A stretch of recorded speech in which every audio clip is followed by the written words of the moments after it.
buenas tardes, bienvenidos al cierre de los mercados en Primera Página de Televisión, el espacio donde revisamos el comportamiento de la Bolsa de Nueva York y los mercados de la integración en UAM. Comenzamos entonces esta emisión anunciándoles que ya cerraron operaciones bursátiles las bolsas internacionales y vamos a revisar cómo le fue a Wall Street durante la jornada que, como podemos observar, el Dow Jones tiene un retroceso de más de 400 puntos o un 0,86% en 48.501.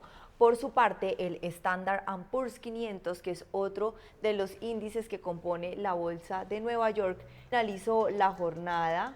Ya vamos a ver que recargue un poquito la página para saber exactamente en qué valor finalizó el índice estadounidense dentro de la bolsa de valores de Nueva York, y como podemos observar también descendió 0,94% en 64 puntos en 6.816. Se ubicó en la jornada de hoy. Y por su parte el Nasdaq, vamos a ver cómo finalizó la jornada, también con una baja de más de 200 puntos o un 1,02% en 22.516 unidades. Les cuento que las acciones estadounidenses cayeron el martes, aunque lograron recortar parte de las fuertes pérdidas registradas al inicio de la jornada. Todos los sectores del Standard & Poor's 500, excepto el financiero, operaron en terreno negativo. Los materiales e industriales lideraron las caídas ante el temor de que el alza del petróleo y de los costos de financiación afecte el crecimiento. Entre las tecnológicas, Nvidia volvió a ceder, mientras las acciones de memoria en Estados Unidos siguieron la debilidad observada en Corea del Sur. Blackstone bajó 4% tras informes de salidas netas por 1.700 millones de dólares en su fondo de crédito privado. El CBOE Volatility Index, el índice del miedo, alcanzó su nivel más alto desde noviembre. El crudo Brent, esta referencia, subió 6% y superó los $82 por barril, mientras el WTI también avanzó 6% hacia más de los $75. El repunte energético impulsó los rendimientos del Tesoro ante el riesgo de mayor inflación, aunque tanto el petróleo como los rendimientos recortaron parte de sus ganancias hacia el cierre, lo que permitió a los índices recuperarse desde los mínimos. El mercado sigue pendiente de la escalada en Medio Oriente y de la posible interrupción en el estrecho de Hormuz, por donde transita cerca del 20% del petróleo mundial, aunque históricamente Wall Street ha logrado superar stocks políticos, y los analistas advierten que un conflicto prolongado y precios energéticos elevados podrían presionar las expectativas de inflación y las decisiones de las tasas de la Reserva Federal en las próximas semanas. Y en otras noticias, ataques lanzados por Israel y Estados Unidos alcanzaron el edificio del organismo encargado de elegir al nuevo líder supremo de Irán, según la prensa local. Ataques lanzados por Israel y Estados Unidos alcanzaron el martes la sede principal de la Asamblea de Expertos en Qom, una ciudad santa ubicada al sur de Teherán. El organismo es el encargado de elegir al nuevo líder supremo de Irán tras la muerte de Ali Khamenei, fallecido en los ataques del sábado después de 36 años en el poder. Según la agencia local MER, el edificio ya no se utilizaba para reuniones. El lunes, la sede principal de la Asamblea de Expertos en Teherán ya había sido blanco de bombardeos, según la agencia Tasnim. Irán inició oficialmente el domingo un proceso de transición tras la muerte de Khamenei, lo que contempla la formación de un consejo de dirección provisional integrado por el presidente, el jefe del Poder Judicial y un dignatario religioso miembro del Consejo de Guardianes de la Constitución. Tras revisar esta información, veamos cómo cerrar los mercados de la integración NUAM, iniciando con la Bolsa de Valores de Colombia, que al cierre de esta jornada revirtió las pérdidas que había arrojado en la sesión anterior. Recordemos que tanto el Colcap como el Colir habían descendido más del 3%. Hoy vemos que al cierre de esta jornada revierten esas pérdidas. El Colcap desciende levemente 0,06% en 2.745 y el Colir también aumentó levemente 0,34% en 1.385. Vamos a ver entonces cuáles fueron las acciones que influyeron dentro de su comportamiento, y el primer título en avanzar en la jornada de hoy es el Celsia, en 8,65%, seguido de Corfi Colombiana, que también aumentó 5,53%. ISA también tuvo un aumento del 2,77%. Cibes también vemos que tuvo ganancias del 2,32%. Y la vivienda de la acción preferencial también podemos ver que tuvo un alza superior a el 1,20%. Por su parte, acciones como por ejemplo Grupo Aval de la acción preferencial, Mineros, Da Vivienda Group de la acción preferencial y Grupo Bolívar fueron las acciones que representaron o que tuvieron más caídas en la jornada de hoy. Grupo Aval finalizó con una caída del 18,18%, Mineros retrocedió 6,41%, Da Vivienda Group de la acción preferencial perdió 5,92% y Grupo Bolívar cedió 4,55%. Y en noticias del mercado colombiano les cuento que Banco Popular propondrá a la Asamblea del 26 de marzo del 2026 trasladar la totalidad de su utilidad neta del 2025 por 15.075 millones de pesos a utilidades retenidas apropiadas sin contemplar el pago de dividendos en efectivo. La ganancia se obtuvo tras registrar una pérdida bruta de 31.663 millones de pesos y impuesto de renta de 46.741 millones de pesos, resultando en un total a disposición de la Asamblea equivalente a 15.078 millones de pesos. Y en otras noticias, Grupo Argos convocó a su asamblea ordinaria para el 26 de marzo del 2026 en la Plaza Mayor de Medellín con 13 puntos en la agenda, entre ellos la elección de junta directiva, distribución de utilidades y una propuesta de readquisición de acciones. La reunión también aborda el cambio en la destinación de reservas, la modificación de la política de nombramiento, remuneración y sucesión de la junta, así como la elección del revisor fiscal y la presentación del informe de gestión 2016. Siguiendo con las bolsas que integran Nuam, vamos a darle paso a la Bolsa de Comercio de Santiago, que hoy también finalizó la jornada con pérdidas, esta vez con una variación negativa superior al 2%, 2,85% específicamente, en 10.248 puntos al cierre de esta jornada, recordando que en la jornada intradía logró alcanzar mínimos de 9.000, llegó a romper esa barrera de los 10.000 puntos y se ubicaba pues en 9.000 puntos sobre a mediados de las 12 más o menos del mediodía, hora de Chile, pues estaba registrando ese valor. La Bolsa de Santiago pues vivió una de sus jornadas más complejas del año, arrastrada por el deterioro del escenario internacional tras la escalada del conflicto entre Estados Unidos e Irán. El aumento de las tensiones en Medio Oriente desató ventas masivas en los mercados globales y golpeó con fuerza a la plaza chilena tal y como estamos viendo. El IPSA se desplomó en la jornada cerca del 3%, cerró pues con esos niveles que pudimos observar recientemente de 10.248 y durante la mañana el índice llegó a hundirse más del 5%, perforó momentáneamente los 10.000 puntos en un movimiento intradiario que no se observaba desde diciembre del 2021 y con este resultado el selectivo acumula una caída de 7,9% en 4 sesiones consecutivas a la baja, cifra que se amplía a 13% al ajustarla por tipo de cambio. El deterioro del escenario internacional pues claramente fue determinante y otros índices también a nivel global registraron caídas y a esos índices pues entonces se le sumó la plaza chilena. Vamos a observar entonces cuál fue el resultado de las acciones que la componen y el primer título en descender en la jornada de hoy,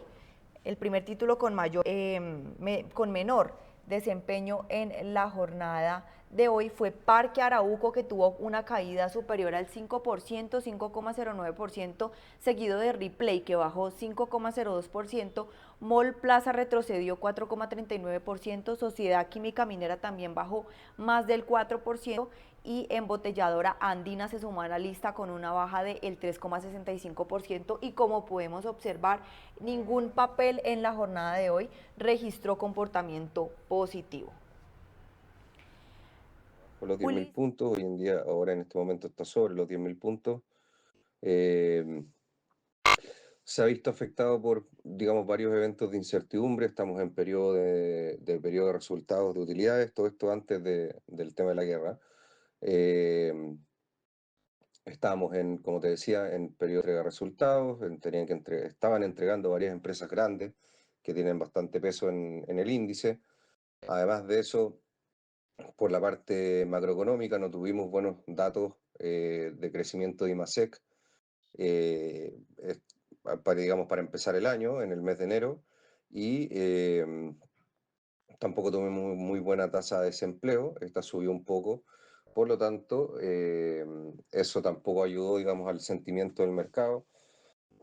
Además de eso, estamos con un cambio de gobierno que entra ahora el 11 de marzo, por lo tanto, también ahí hay bastante incertidumbre, por lo tanto, habían varios focos de incertidumbre que nos llevaron desde llegar máximo de los 11.721 puntos, más o menos el día 28 de enero, a hoy en día tener esta caída, pero principalmente esta se ha ido, digamos, acentuando y que está pasando en todas las bolsas mundiales con el tema del conflicto, digamos, geopolítico que hay hoy en día entre Estados Unidos, Irán y Israel principalmente, a pesar de que hay otros países involucrados también ahí en la región. Justamente esto lo que ha hecho es hacer que suba bastante el dólar y que suba bastante como activo refugio y también que suba bastante el petróleo por posibles problemas de abastecimiento, lo cual ha hecho que se genere tensión en las principales bolsas mundiales. Recordemos que el petróleo tiene mucho que ver con la inflación y la inflación tiene mucho que ver con los bancos centrales y ahora se está en un ciclo de bajada de tasas de los bancos centrales a nivel global y esto podría hacer que esto cambie, si es que esto se prolonga y los precios del petróleo altos se traspasan a costos inflacionarios, a precios inflacionarios, digamos, eh, ya que la energía es fundamental en cadenas de transporte, calefacción, producción, etcétera. Dicho todo eso, está hoy en día, en este momento el IPSA alrededor de los 10.065 puntos. Está en un canal ascendente que viene marcando desde el año pasado en el 50%, pierde medias móviles de 20, 50 y de 100 sesiones por el momento, sobre la media móvil de 200 sesiones a nivel técnico, por lo tanto todavía está en una tendencia positiva. Y eso principalmente, no sé si a lo mejor hay algo más que te podría comentar que te sirva, me avisa más, no hay ningún problema.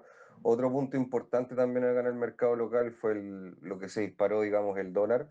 Se disparó un 3,1%, un 3% redondeado, lo cual es mucho para un día, por lo que se mueve acá el dólar, es muchísimo. Si uno del gráfico tiene una subida totalmente anormal a lo que es más o menos un movimiento típico diario, y esto claramente te da un indicio de que estamos en un ambiente de risk off o digamos de aversión al riesgo, en donde se están favoreciendo activos como el dólar a nivel global, no mucho el oro, se está también favoreciendo lo que es los bonos de gobierno, digamos, y todos los activos que pasan a ser un poco más refugio versus una salida de capitales o de flujo desde los activos más riesgosos, por eso estamos en fase de risk off, que pueden ser las bolsas, las criptomonedas, etcétera, que obviamente son los primeros activos que sufren en estos momentos.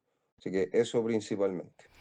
Y en noticias del mercado chileno, NUAM, el holding que integra las bolsas de Santiago, Colombia y Lima, cerró 2025 con una utilidad neta de 34,9 billones de pesos chilenos, lo que representó un incremento de 1,8% interanual. Los ingresos operacionales alcanzaron los 148,7 billones de pesos chilenos, que son aproximadamente 165 millones de dólares, con un alza del 7%, mientras que el EBITDA llegó a 64 billones de pesos chilenos, con un margen del 43%. El desempeño estuvo respaldado por el dinamismo en renta variable, donde el volumen transado en acciones creció 50%, y por el avance de servicios de valor agregado, que aumentaron 19%. Además, se registraron 252 eventos corporativos por cerca de 14.000 millones de dólares y se avanzó en la integración tecnológica regional con nuevas plataformas para renta variable y renta fija. Y en otras noticias, el presidente electo José Antonio Cast anunció el término del proceso de traspaso con la administración de Gabriel Boric, señalando que existe falta de transparencia en la información entregada, particularmente en materia fiscal en el proyecto del cable submarino con China. Desde su equipo indicaron que hay dudas sobre la completitud de los antecedentes proporcionados y que no confían en los datos recibidos durante las reuniones de transición. Desde La Moneda, Boric lamentó la decisión y defendió que su gobierno ha mantenido la disposición de garantizar un traspaso ordenado y con continuidad institucional. El episodio eleva la tensión política en un momento clave previo al cambio de mandato, marcando una ruptura en una tradición republicana que había priorizado la coordinación entre la administración en temas estratégicos de Estado.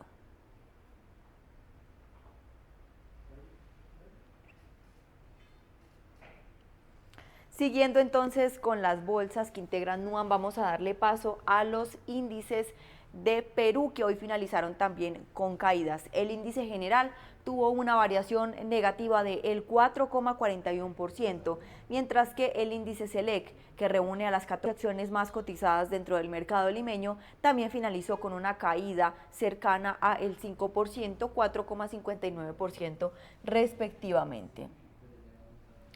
Siguiendo esa tendencia, vamos a revisar cuáles fueron las acciones que influyeron dentro de su comportamiento. El primer título en bajar es Silver Mountain Resources, que finalizó con una caída del 10%, seguido de Compañía de Minas Buenaventura, que cedió 9,13%. Nexa Resources Atacocha vendió 6,20% y Southern Copper Corporation bajó 6,19%. Por su parte, acciones como por ejemplo Cervecería San Juan, Unión de Cervecerías Peruanas Bacjus, Banco de Crédito del Perú y Coril Renta Prime Soles, que es un fondo de inversión, finalizaron con variaciones positivas, pero no tan altas como las negativas que evidentemente repercutieron dentro de la Bolsa de Lima, haciéndolo descender de esos 57.000 puntos a los 54.000 puntos. Cervecería San Juan es el primer título en avanzar o que avanzó en la jornada, 16,76%. Y en noticias del mercado limeño, el gobierno de Perú declaró en emergencia el suministro de gas natural en todo el país desde el 1 y el 14 de marzo del 2026, tras una fuga y deflagración en una estación vinculada al sistema de camisea en Cusco. El incidente obligó a reducir la capacidad de transporte y a suspender temporalmente la inyección de gas, generando restricciones en el abastecimiento. La medida prioriza el consumo interno y alcanza a los sistemas de producción, transporte y distribución por ductos. Se activarán mecanismos de racionamiento y supervisión por parte de las autoridades, mientras que en Lima se registran restricciones en la venta de gas natural para vehículos y filas en estacionamientos de servicio ante el ajuste temporal del suministro. Luego de revisar el desempeño de las bolsas de la región, ahora ponemos la mirada en Venezuela, que hoy el IBEX finalizó con una variación positiva del 1,92% en 6.681 puntos, mientras que los demás índices, es decir, el financiero y el industrial, también finalizaron con avances 1,68% y 3,11% respectivamente. Y en noticias de Venezuela, el Departamento de Justicia de Estados Unidos estaría avanzando en la preparación de una acusación penal contra Delcy Rodríguez, quien es presidenta interina de Venezuela, por presuntos delitos de corrupción y lavado de dinero.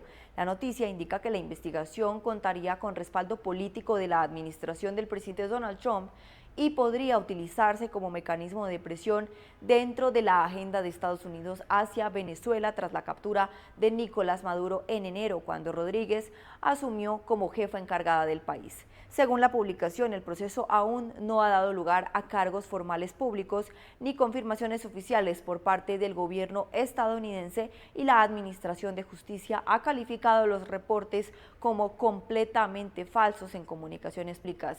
La investigación se suma hay informes previos de medios internacionales sobre el interés de la DEA en Rodríguez por supuestas actividades ilícitas incorporadas en un expediente de inteligencia desde hace años.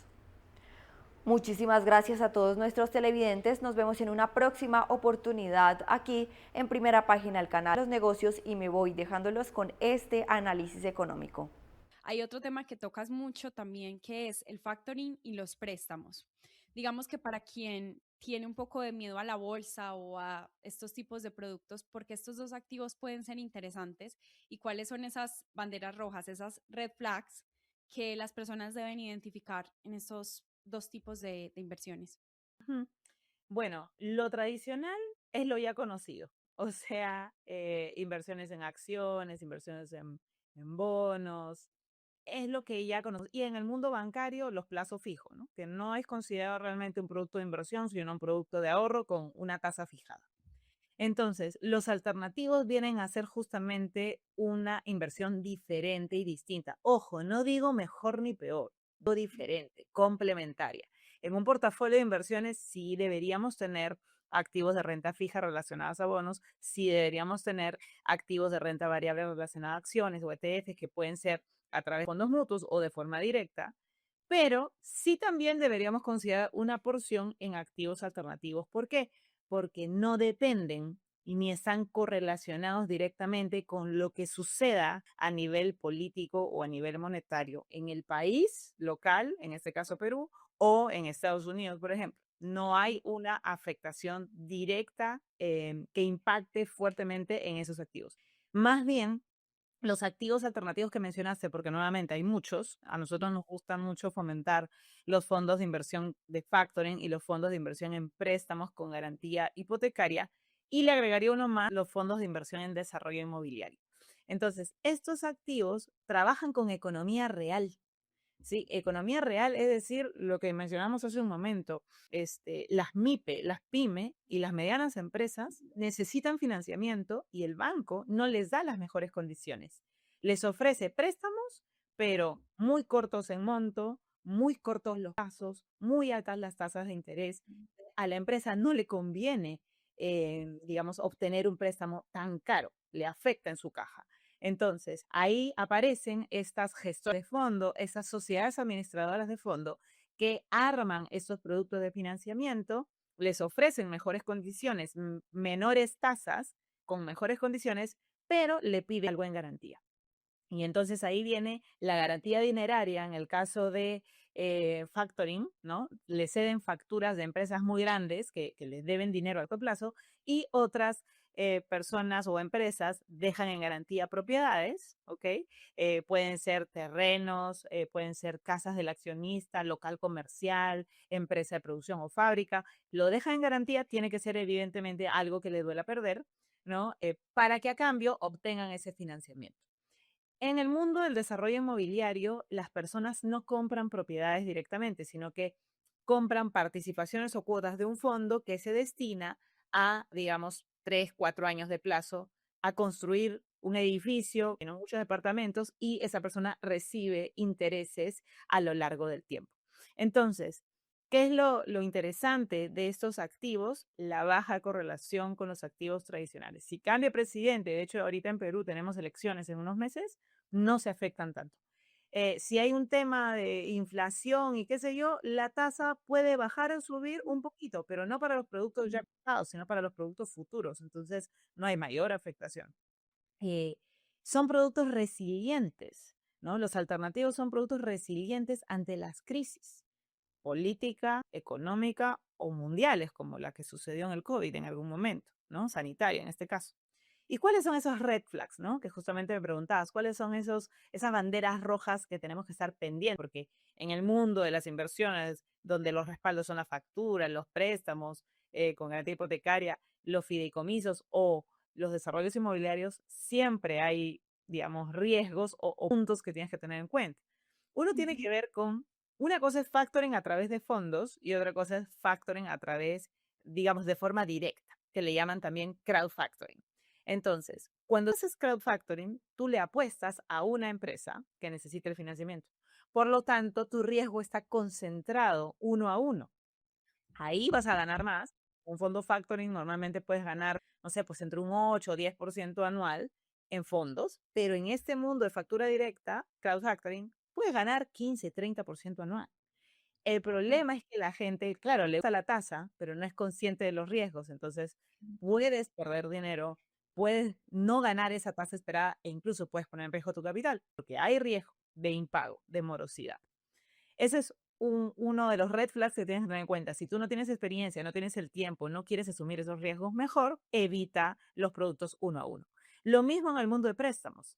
En el mundo de préstamos existen fondos diversificados con múltiples préstamos con garantía hipotecaria y algunos incluso lo tienen a través de fideicomiso, que es un candado de seguridad adicional.